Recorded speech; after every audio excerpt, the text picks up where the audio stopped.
Disposer de connaissances juridiques peut s'avérer essentiel pour réussir sa transition agroécologique en s'assurant ainsi de respecter des réglementations en constante évolution.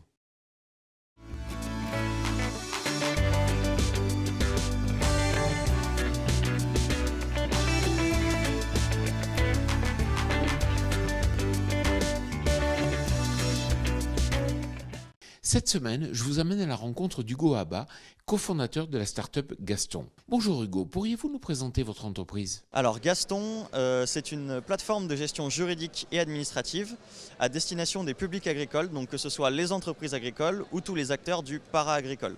L'idée, c'est au travers d'outils, permettre aux agriculteurs de regagner en autonomie, de gagner du temps aussi et d'économiser de l'argent sur toutes les tâches de gestion juridique et administrative de leur entreprise.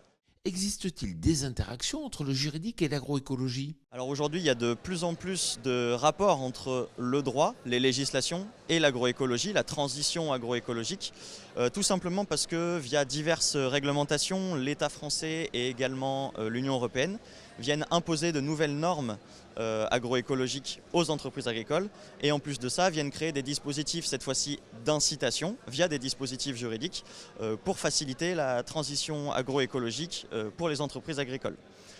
Par exemple, on va avoir des nouveaux types de baux qui ont été créés, qui sont les baux ruraux avec clause environnementale, qui permettent aux propriétaires de terres agricoles pour qui la transition agroécologique compte, d'imposer des clauses agroécologiques à leurs fermiers pour imposer des pratiques culturales qui facilitent la transition agroécologique par le droit. À votre avis, à l'avenir, il faudra investir de plus en plus dans des connaissances juridiques pour pouvoir réussir sa transition agroécologique ? Alors oui, ça va devenir crucial de connaître ces domaines-là et d'aller vers une transition vraiment juridique qui accompagne la transition agroécologique, tout simplement parce que ça va devenir crucial pour des problématiques de sécurité et même des problématiques économiques pour les exploitations agricoles. Aujourd'hui, il va falloir contractualiser parce que les aides, par exemple, de la PAC vont être soumises à des mesures mises en place pour la transition agroécologique et une mauvaise sécurisation juridique de l'entreprise agricole dans ces démarches-là pourra avoir de lourdes conséquences à la fois donc juridiques sur la sécurité de l'entreprise, mais aussi des conséquences économiques. Donc oui, ça devient primordial vraiment de maîtriser ces aspects-là pour les agriculteurs. Merci Hugo, quant à moi je vous retrouve la semaine prochaine sur TV Agri pour un nouveau regard porté sur l'agroécologie.